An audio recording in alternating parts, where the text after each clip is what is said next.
I think there's a kind of mixed view about how people, what they actually want. I think for us, we very much look at manufacturers and think that we want the models themselves, but actually we are less interested in data. Now, it might seem a bit Irish when you kind of think about it, but we actually want generic information. We want less information rather than more information.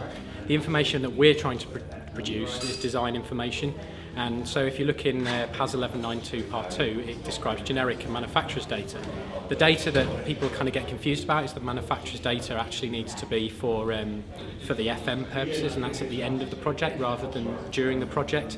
And for me, having spoken to a lot of contractors, it's actually about providing enough data to get costing and that kind of thing out of it during the process without flooding them with data. So it's actually just about getting that kind of quantity right, if you like.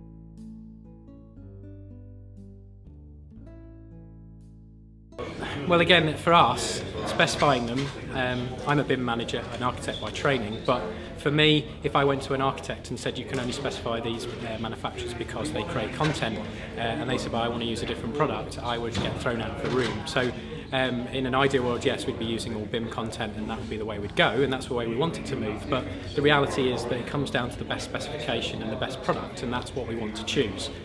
That said, if it's between the toss-up between two companies, then we would probably choose the one with BIM. And I think the other thing that manufacturers need to think about is that it's about the contractor and what the contractor wants, and contractors want BIM.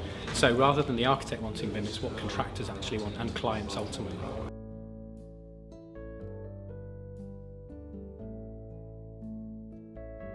I think for me the most important thing is to think before you dive in. So don't stop. You need to carry on and you need to move forward with your processes, but not kind of go, oh, it's not ready, we need to stop and think about this, but actually kind of move forward as much as you can.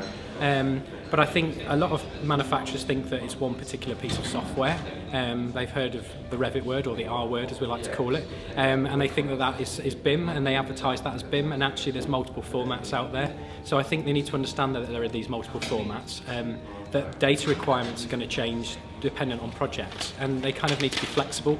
But I think as well it's a long journey, that you're not going to get the answer tomorrow, that you might get the answer in 10 years. We've been doing this for 19 years, so it's a long process to get to where you need to get to.